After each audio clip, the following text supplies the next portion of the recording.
अच्छे लोगों के साथ हमेशा बुरा क्यों होता है? वहीं जो लोग बुरे कर्म करते हैं और अज्ञान की राह पर होते हैं, वो खुशहाल दिखते हैं। श्री कृष्ण ने इसका जवाब गीता में दिया है। नमस्कार दोस्तों, स्वागत है आपके अपने channel stock of said story पर। आज मैं आप लोगों को बताऊंगा कि अच्छे लोग ही हमेशा दुखी क्यों रहते हैं। तो बने रहे हमारे साथ इस वीडियो में। अगर आपने अभी तक चैनल को सब्सक्राइब नहीं किया है तो जरूर करिए ताकि हम और अधिक जानकारी आप तक पहुंचा सके। तो चलिए आज की प्रस्तुति शुरू करते हैं।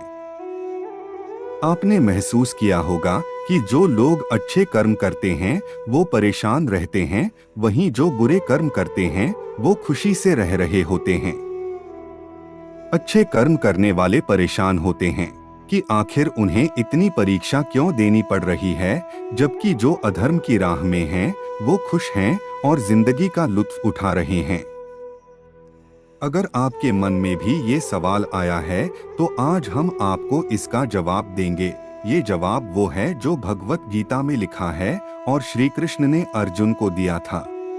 भगवत गीता में वर्णित कथा के अनुसार जब भी अर्जुन के मन में कोई दुविधा होती थी तो वो श्री कृष्ण के पास पहुंच जाते थे। एक बार की बात है, अर्जुन भगवान श्री कृष्ण के समीप आकर कहा कि वो दुविधा में हैं और इसका जवाब वो श्री कृष्ण से चाहते हैं। श्री कृष्ण ने पूछा कि क्या सवाल है। अर्जुन ने कहा, मुझे ये जानना है कि अच्छे लोगों के साथ हमेशा बुरा ही क्यों होता है, वहीं बुरे लोग खुशहाल दिखते हैं।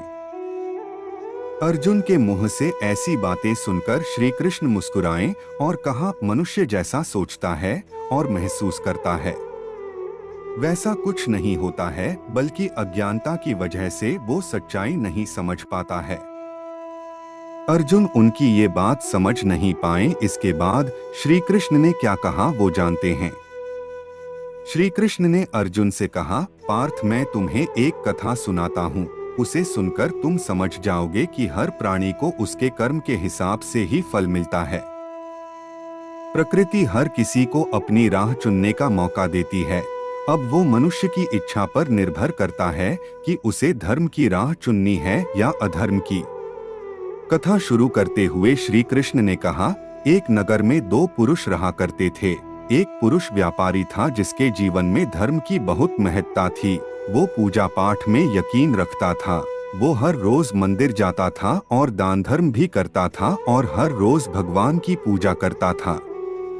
वहीं दूसरा पुरुष बिल्कुल विपरीत था। वो हर रोज मंदिर तो जाता था लेकिन पूजा करने नहीं, बल्कि मंदिर के बाहर से जूते चप्पल चुराने।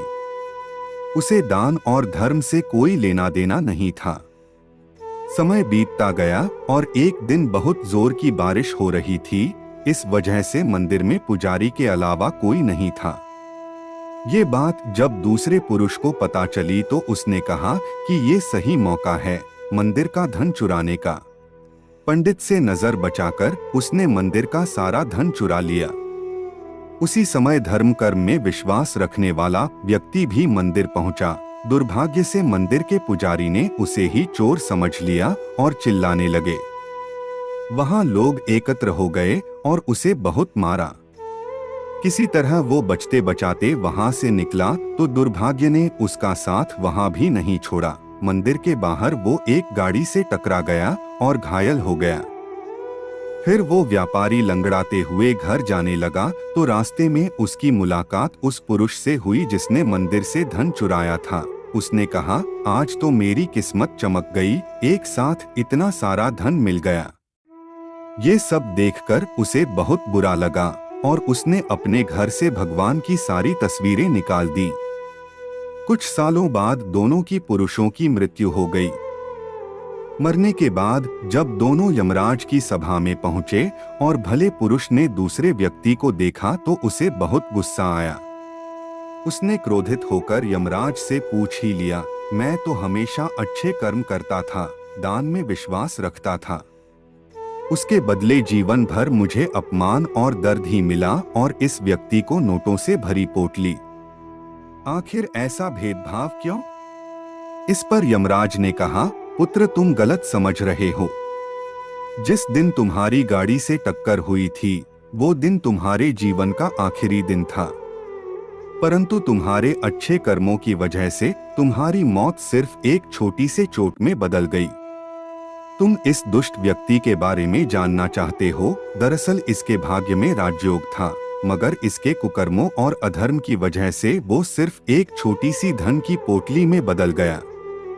कथा सुनाने के बाद श्री कृष्ण अर्जुन से कहते हैं, पार्थ, क्या अब तुम्हें तुम्हारे सवाल का जवाब मिल गया? ऐसा सोचना कि भगवान तुम्हारे कर्मों को नजरअंदाज कर रहे हैं, ये बिल्कुल भी सत्य नहीं है। भगवान हमें कब क्या किस रूप में दे रहा है मनुष्य को समझ में नहीं आता है, मगर आप अच्छे कर्म करते रहें तो भगवान की कृपा हमेशा बनी रहती है। इसलिए मनुष्य को चाहिए कि वह जीवन में अपने अच्छे कर्म करते हैं। भगवान श्री कृष्ण गीता में भी बताया है कि किसी के द्वारा किया गया कर्म बेकार कभी नहीं जाता, भले ही कर्म अच्छा हो या बुरा। तो मित्रों, आशा करता हूँ कि हमारे द्वारा दी गई जानकारी आपको पसंद आई होगी। अगर यह वीडियो आपको पसंद आई हो लाइक शेयर जरूर कीजिएगा। मित्रों, अभी तक अपने चैनल को सब्सक्राइब नहीं किया है तो जरूर करें और अंत तक हमारे साथ बने रहने के लिए आपका बहुत बहुत धन्यवाद।